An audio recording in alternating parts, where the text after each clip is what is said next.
Hi, Dave Coleman, here to talk to you about how to make freight clean and healthy. Now, my goal is to help freight shippers, forwarders and carriers achieve zero carbon transport. Why is that? Well, the world's aiming for net zero emissions, and freight is such a big and fast growing contributor to greenhouse gases. So if you're working at a company with a large transport activity footprint, and the company wants to do its fair share to help achieve net zero, and it wants to show its good performance off to its customers and investors. And if you personally want to feel like you're making a real difference, then you've come to the right place for help. Because the road to zero carbon transport, it isn't flat, it isn't straight, and you can't drive it alone. So I'm developing a series of short video posts to help people start making real progress to take emissions out of their supply chains. And this can only be done by freight customers working in collaboration with their transport providers to apply the right solutions that are tailored for their particular networks. I'll introduce you to the tools and best practices that you can use right now. And we'll look at what people are doing around Australia and around the world that you can learn from.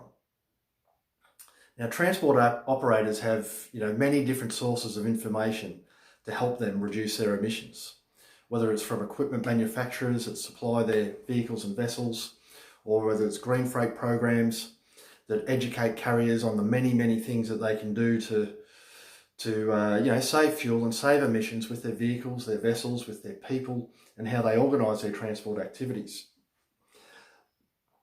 But it's their customers, the freight shippers, who have the real power here to motivate carriers to act in this area when they demand carbon reductions.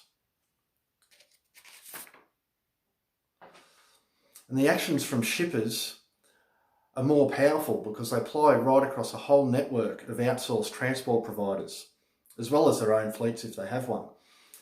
And there's also many things that freight customers can do to organise their own logistics better to reduce impacts. Now, this isn't just about saving the planet, it's about improving carbon efficiency of your supply and your distribution transport networks so you can compete and be more profitable in a low carbon world. So if you're a procurement, logistics or sustainability professional, if you're a senior executive or even an ethical investor and want to learn more, and if you're involved with big users or you are a big user or provider of freight transport in the retail sector, particularly manufacturing, supermarkets, food and beverage, these companies that use lots of transport, industrial companies, the resources sector. So if you're in any of these sectors and if you want knowledge to make a real difference, then this series will be for you. We'll look at the fundamentals of how to reduce emissions in the first place. What are the challenges? How do you prepare and how do you get ready, and then how do you act? I'll explain the latest developments and their impacts and consequences, and I'll keep you up to speed in an area that's moving real fast. We'll check out what's happening globally to harmonise how we measure emissions across road, rail, sea and air, so that we all know where we're starting from, and importantly, we can all compare how we're doing to others in our sector. We'll see what programs are out there to show you how to implement the best practices tailored to your situation and to your place in the supply chain. And then we'll bring it down to what's happening in Australia and the region, what government support's available and how to access it, and what you can do right now specifically to get the data that you need to collaborate with your supply chain partners and to reduce your transport impacts profitably.